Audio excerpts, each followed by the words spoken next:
Mga master, okay lang bang? Huwag niyong skip ang mga ads sa aking mga video kung okay lang mga master. Salamat sa solid na suporta po. Yon, what's up mga masters? Nandito na naman tayo sa panibagong araw, panibagong kabanata na naman ang pagsasama-samahan natin ngayon guys.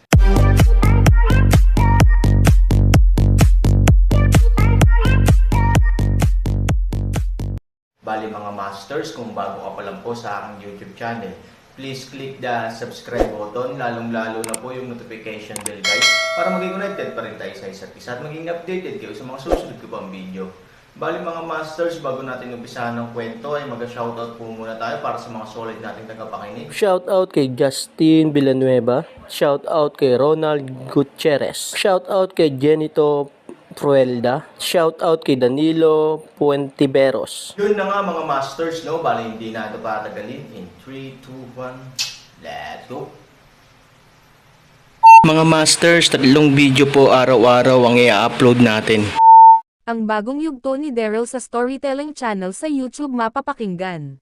Ang bagong kabanata, Nasaan ka na Sophie? Tuldok. Sa kabilang banda, si Charlie ay sobrang takot na takot sa kanyang narinig. Totoo ngang hindi nagbibiro ang babaeng ito, kanina lang sinalakay niya ako nang walang pagdadalawang isip. Habang hawak ni Charlie ang kanyang balikat na sugatan. Ito ay nagsalita, "Ikaw, sino ka ba para aking sundan?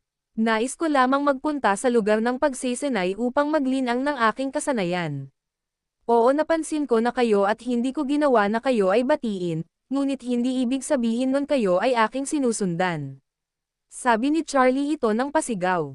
"Masyado ka talagang matigas," sabi ni Sophie, "tingin mo ba isa akong hanggal para maniwala lang sa'yo basta-basta?"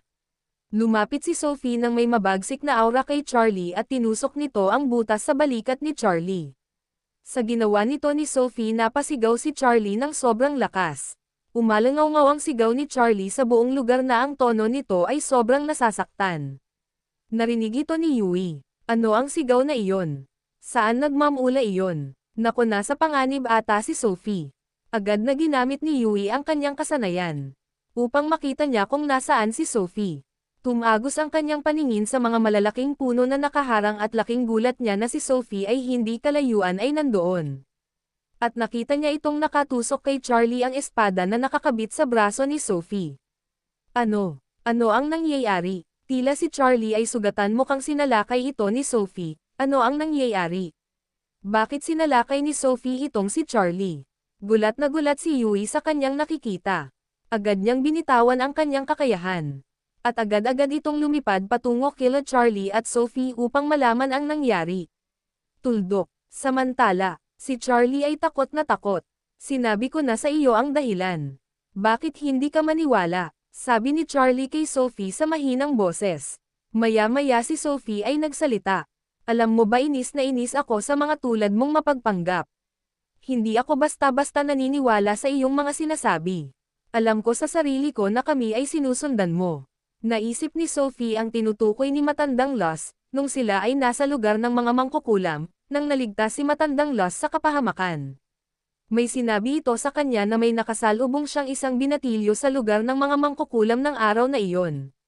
Ngunit hindi niya ito alam kung ang binatilyo ba na kanyang nakita ang gumawa ng isang mapangahas na gawain sa sagradong lugar at sa kanyang pinakamamahal na lola. "May nais sana ako tanungin sa iyo. Bago ka mamatay, nagsadya ka ba sa lugar ng mga mangkukulam?" Seryosong tanong ni Sophie. Nang marinig ito ni Charlie, ang kanyang puso ay mas bumilis ang pagtibok. "Ano?" Si Charlie ay sobrang nagulat at natakot. Pinagpapawisan si Charlie ng malamig. Ano ang sinabi nitong babae na ito? Paano niya nalaman ang tungkol sa lugar ng mga mangkukulam? Hindi ba siya ay nagmula sa lahi ng mga mangkukulam na elf? Bulong ni Charlie sa kanyang sarili. Nang hindi sumagot si Charlie sa tanong ni Lynn, mas lalo niyang tinusok ang espada sa sugat na natamo ni Charlie sa pag-atake ni Sophie. Sumigaw si Charlie sa sobrang sakit. "Hindi ka magsisalita. Tama nga siguro ako. Ikaw ang nakita ng aking lola nung araw na kami ay pinaggawan ng isang gawain na hindi namin makakalimutan. Pinagnakawan mo kami at ang aking lola ay nilagay mo sa panganib." Nang marinig ito ni Charlie, mas lalo pa itong natakot. "Ano? Sino ang lola na kanyang tinutukoy? Kung hindi ako nagkakamali, Ang matandang Lost mula sa mga mangkukulam na elf ang kanyang tinutukoy. Nako, patay na ang babaeng ito ay apo ni matandang Lost, kaya pala ang lakas nitong babae na ito ay sobrang lakas, apo pala siya ng magiting na mangkukulam na iyon. Gustong umiyak ni Charlie sa sobrang pagketekot. Maya-maya, tumaas ang spiritual lalo ni Sophie. At ang kanyang espada ay kanyang iniangat upang putulin ang ulo ni Charlie. Nang makita ni Charlie at maramdaman nito ang nakakamatay na pag-uugali ni Sophie, agad itong nagsalita. Hindi ako ang tinutukoy mo. Sigaw ni Charlie. Hindi ko alam kung ano ang sinasabi mo. Maniwala ka sa akin. Nagsasabi ako ng totoo. Nang marinig ito ni Sophie, agad itong napatigil, at hinambalos niya ang kanyang espada. Nakapikit si Charlie at handa na itong mamatay. Tumama ang espada sa hibla ng buhok ni Charlie. Ngunit ang hibla lang ng kanyang buhok ang tinamaan.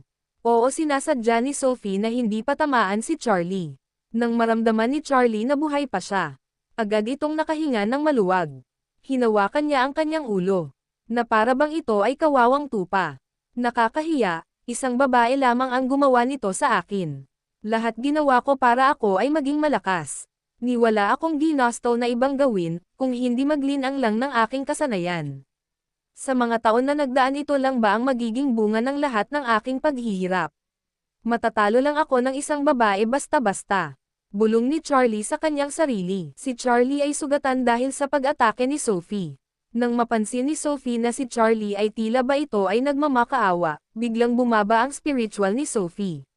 Nang mapansin din ito ni Charlie ang pagbawas ni Sophie ng spiritual, ito ay medyo nakahinga ng maluwag. Ang babae na ito, nakambansi ko ba siya na wala akong alam sa sinasabi niya tungkol sa kanilang lugar at mukhang napaniwala ko na siya. Akala ko napakaswerte ko ngayon araw, dahil ngayon araw ko inaasahan na si Daryl ay gagawa ng isang gawain kay Yui, at ito ay mapaparusahan at ito ay mapapaalis sa aming lugar. Bulong ni Charlie sa kanyang sarili. Maya-maya nakatingin si Charlie kay Sophie. Binibini, maniwala ka sa akin, ako ay nagsasabi ng totoo. Maya-maya dumating na si Yui sa lugar kung nasaan sila Charlie at Sophie. Ano ang nangyari dito, Charlie? May ginawa ka na naman bang hindi magandang gawain? Tanong ni Yui kay Charlie. Nagulat si Charlie sa sinabi ni Yui. At ito ay sumagot, ano? Anong may ginawa na naman akong hindi magandang gawain? Yui, kilala mo ako, na kahit kailan hindi ako gumawa ng isang gawain na masama, lalo na sa lugar natin. Sabi ni Charlie. Nang marinig ito ni Yui, agad ito naiinis. Sinungaling ka talaga. Akala mo ba hindi ko alam ang mga pinaggagawa mo sa mga nakaraan na araw? Masyado kang nakakahiya sa ating mga lahing elf. Oo, sobrang galit ni Yui kay Charlie, noong nalaman nito na may balak itong masama kay Daryl. Lalo na nagmalaman pa ni Yui na ito ay galing sa lugar ng mangkukulam at ito ay nagnakaw ng gamot roon upang ito ay gamitin kay Daryl. Hindi na nakapagpigil si Yui sa kanyang galit, kaya ito ay nakapagsalita kay Charlie ng ganon. Nang marinig ito ni Charlie, agad ito nagtaka. Ano ang sinasabi nito ni Yui? Ano ang aking ginawa na kanyang nalaman? Bulong ni Charlie na may kuryosidad. Oo, hindi alam ni Charlie na alam na nila Daryl at Yui ang kanyang binabalak kay Daryl, at ang pagpunta niya sa lugar ng mga mangkukulam at ito ay gumawa ng mapangahas na gawain upang malagay sa panganib si matandang Lost. Nang makita ito ni Sophie ang galit ni Yui at nang marinig niya ang mga sinabi nito, agad itong tumingin kay Charlie. Ikaw, masyado ka palang masama. Tama lang pala na ikaw ay aking nasaktan. Masyado ka palang tusong lalaki ka. Sabi ni Sophie kay Charlie. Nais umiyak ni Charlie nang walang luha. Ang dalawang babae na ito ay labis akong pinagtutulungan. Nakakahiya kung makita ito ng ibang mga elf, na ang dalawang babae na ito ay pinagmamuka akong kaawa-awa. Bulong ni Charlie sa kanyang isip. Oo, si Charlie ay masyadong ma-pride at ang tingin niya sa sarili niya ay masyadong mataas. Ang ibang mga elf ay takot sa kanya dahil si Charlie ay masyadong bully. Sa kabilang banda, si Master Ken ay nagpasya lumabas ng palasyo, upang tignan ang kalagayan ng tinutuluyan ni Daryl. Oo, nais makita ni Master Ken ang kubo ni Daryl, kung ang lugar na ito ay nakakapagbigay komportable kay Daryl. Nung araw na lumabas ang apoy na may tinataglay na lakas na spiritual at tumalo sa napakalakas na goddess bow ni Lin. At nalaman nila Master Ken at matandang Lost ang apoy na iyon ay tinatawag na Red Lotus, At ang may nagmamay-ari nito ay isa lamang, ito si Sect Master Daryl. Naisip ni Master Ken na si Vin at Daryl ay iisa lamang. Kaya ito ay lubos na pagpapahalaga lalo kay Daryl. Kung si Vin ay si Master Daryl nga ay iisa, masyado nakakahiya na siya ay patuluyin sa labas ng palasyo. Dahil ang kanyang pagkakakilanlan ay masyado ng tanyag at, ito ay isa sa mga Diyos sa God's domain. Bulong ni Master Ken sa kanyang sarili. Kaya mabilis itong lumabas ng palasyo at tumungo ito sa lugar kung nasaan ang kubo ni Daryl. Maya. Nang makarating si Master Ken sa kubo ni Daryl, agad itong napakamot ng ulo. Nako, masyado na palang luma ang kubo na ito. Ilang taon na ang lumipas nung ito ay tinayo. Ang kubo na ito ay pinapagamit ko sa mga dayuhan upang mangalakal sa aming nasasakupan. Nakakahiya na dito ko siya pinatuloy ng una pa lang. Ang magiting na si Sect Master Daryl ay pinatuloy ko lang sa ganitong kubo. Nahihiya si Master Ken sa kanyang sarili, dahil ang tanyag na si Daryl ay dapat ay bigyan ng magandang tulugan. Sa kabilang banda, sa lugar kung nasaan sila Charlie, Sophie at Yui. Tumalikod si Sophie kay Charlie at ito ay tumungo kay Yui. Miss Yui, hayaan na natin ang mahinang lalaki na iyan. Kung ano man ang ginawa nito kasalanan sa iyo ito ay kanya nang pinagbayaran dahil sa ginawa ko sa kanya ngayon pa lang. Sabi ni Sophie kay Yui at ito ay tumingin sa nakakaawang kalagayan ni Charlie. Nang marinig ito ni Yui hindi ito nakaimik. Naisip ni Yui, na dapat ba niyang sabihin na si Charlie ay ang gumawa ng mga gawain na napakapanganib, lalo na sa kanyang lola. Nagdadalawang isip si Yui. Nang makita ni Sophie na hindi umihimik si Yui, agad itong humawak sa kamay ni Yui at sinabi. Nagsisayang lang tayo ng oras sa lalaki na yan na wala naman kakayahan. At mabilis hinayla ni Sophie si Yui upang umalis na roon, at nang hindi pa sila gaanong nakakalayo. Nang marinig ito ni Charlie ang pagkakotsa ni Sophie sa kanya. Agad nagsalita si Charlie at ito ay sumigaw. Kayong mga babae kayo, may araw din kayo sa akin, kayo naman ang aking pagpaplanuhan. Oo nasabi lahat nito ni Charlie dahil sa sobrang niyang inis dahil sa kanyang kahihiyan na dinanas sa kamay ni Sophie. Nang marinig ito nila Yui at Sophie. Si Sophie ay walang pakialam sa sinabi ni Charlie dahil para sa kanyang si Charlie ay isang basura lamang na walang kakayahan. Ngunit nang marinig ito ni Yui, ang kanyang galit sa kanyang puso para kay Charlie ay mabilis tumaas. Oo alam ni Yui mapanganib talaga itong si Charlie, na kahit matandang mangkukulam na kayang-kaya niya ilagay sa mapanganib na sitwasyon. At ngayon narinig ni Yui ang pagbabanta ni Charlie sa kanila. At alam niyang tutuhanan ito ni Charlie. Tumigil sa paglalakad si Yui at sumigaw. Ikaw, masyado ka talagang mapangahas, nagbabalak ka pa talaga na kami ay gawan ng masama. Tulad ng ginawa mo kay matandang Loss.